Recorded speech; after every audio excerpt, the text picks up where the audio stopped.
On Friday, March 14th, I traveled to Washington, D.C. for the veterans protest with my producer, Caesar, a Marine Corps veteran, and my father, John Meading, who spent 33 years in the Navy and retired in 05 Commander. As Trump's fascist regime has already fired thousands of military veterans from the federal government without cause, they now threaten one of the largest government agencies, the Department of Veteran Affairs, where 1/3 of the employment base is made up of veterans, calling for the unlawful firing of 80,000 employees and threatening the crucial health care and funding of programs for veterans. Because of these egregious measures, we are reminded of the sacrifices these veterans made to protect the freedom and democracy that is now being threatened by the very people meant to govern this country. We are reminded how this country has routinely prioritized the profits of the 1% over properly taking care of those who serve this country and its people. You were away from your families for days and nights and months and years. You lost your friends. You lost legs and arms. You lost so much. You gave so much. And now a 5-time draft-dodging Russian asset is cutting your health care. Now, instead of doing better, we are moving in the wrong direction. The illegitimate president has betrayed veterans by threatening their livelihoods, ruining the foreign relations with our allies and the soft power that they fought to protect, and by aligning himself with the enemy, a fascist dictator and war criminal currently invading a sovereign nation defending democracy. Промувати по телебаченню брехнею мозок людям, але точно неможливо це зробити з серцями українців. The same nation whose sovereignty we promised to protect, and now, because of Trump, America is waning on that promise.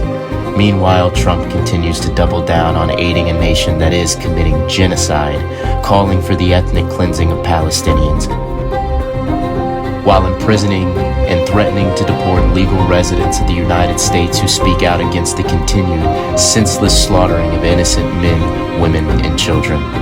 Trump himself is a wannabe dictator that resembles the exact opposite of the American ideals that our veterans served to protect. And as veterans took to the streets to voice their dissent against tyranny, the voice of that tyranny continued to call for the unlawful imprisonment of those who would speak against him. But courageous Americans do not bow to the will of tyranny. We are here because Donald Trump has already done what we swore we would never allow. He has turned this country into a fascist dictatorship in all but name. He has corrupted our courts. He has hijacked our government. He has destroyed our economy. And he is ruling not as a president, but as a king. For years, we have warned that this could happen. We have seen the signs, the attacks on our press, the destruction of our institutions, the purge of civil servants, the elevation of billionaires who serve their own interests over the interests of the people. And now we see what happens when those warnings go unheeded. We were reminded of the oath those who enter the American military make: to support and defend the Constitution of the United States against all enemies, foreign and domestic. The insurrectionists cannot be president. The overall message that I really align with is protecting democracy before we see it break down, and I feel like that really encompasses all the other issues that we're facing, because if that goes, then all the other dominoes topple. If you're one of those people who haven't really bought into the idea that something needs to be done, if you're still riding the fence, or if you're still apathetic and you're not thinking that you should get involved, you should. Nothing's going to happen if people do nothing. And if you're turning on the TV, or if you're hearing what people are saying and you're seeing all the negativity, don't just bury your head in the sand. Don't fall into the negativity. Do something positive, even if that's helping other people in your community and alleviating some of the stress and some of the pain from what is happening right now. Just don't do nothing, do something. I kind of fall in the little group that Chance brought up earlier. I was one of the people that kind of like was just apathetic or kept his head in the sand. Around January 6th was where I kind of was like, my eyes were kind of open to like, hey, there's stuff that's going on right now and we kind of need to pay attention. Obviously, we found ourselves here again, and I'm noticing all these injustices that are happening. Like we talked about the immigration policy. My thing that got me was the rampant rise, or like honestly, just people coming out of like the racist closet, I like to call it. There's so much bigotry that's like just is being supported and being excused, and that's really rubbed me like the wrong way. And I feel like that now more than ever is the time we need to like stand up and like stomp that out as fast as we can.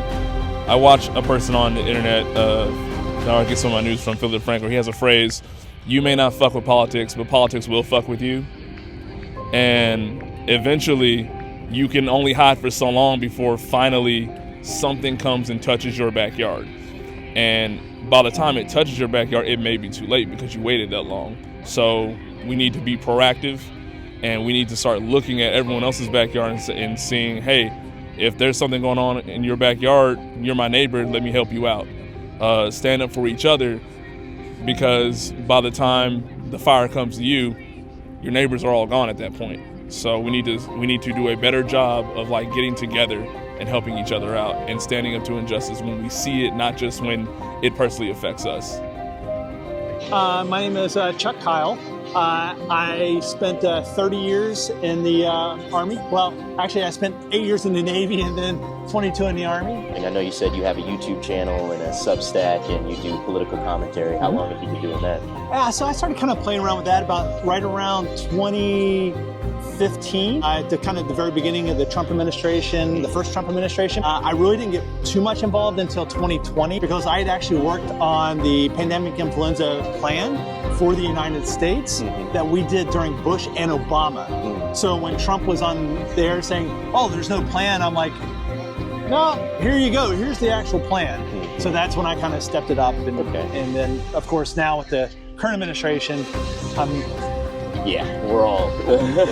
most people are doom scrolling. I'm doom writing. Right, yeah, I'm in the same boat as you. Can you tell me a little bit about this list that you are on? Right. So there, of course, everybody knows Michael Flynn.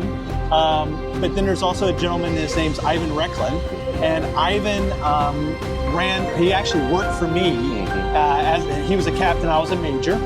And they compiled a list of people that they wanted to turn over to the Trump administration that should be investigated and tried for treason. And I found myself on the list. Ivan and I have got an interesting background, so Gotcha. It did not shock me. Ivan, over the last 4 years, from my perspective, lost all wheels on his cart. And I have called him out a bunch of times about it on his show. So it's a personal vendetta, vindictiveness. Oh, absolutely. What would you say is your main concern happening during this administration? The whole concept of, during the first administration, my feeling was that we had some really strong guardrails. And Trump was so incompetent during the first one, he really couldn't get things done the way he wanted to.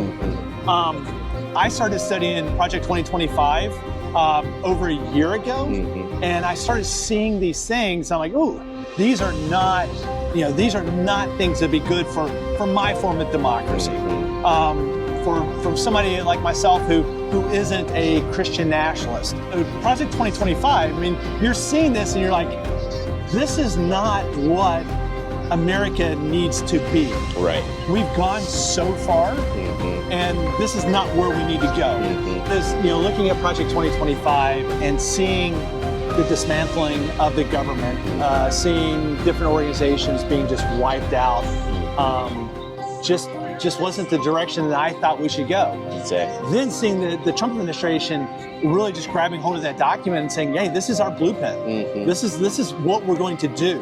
There are a lot of us who looked into Project 2025, saw what it was, saw how much of a nightmare it was if put into practice, and then Trump said that he didn't know about Project 2025, and then started saying that he knew about some of it, but some of those things in there are crazy and everything.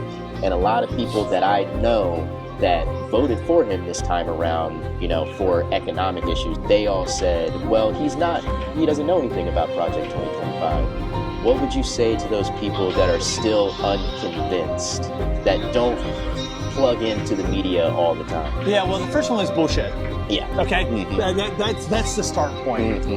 Saying that he didn't know about Project 2025 when it was actually designed and written by a lot of people who were in his cabinet prior to, and were people that they were going to come back in with. So I'll call that to start off with. When you look at exactly the things that are being implemented, you can go to, like, I think it's 2025 tracker, and you can see a checklist of the items being checked off. So, yeah. Overwhelmingly in line with what they planned. Right. Yeah, so he did what he always does, live. You know, if we don't stand up now, who's going to stand up for us when we're the ones being targeted, right? Thank you so much for that. I really appreciate that.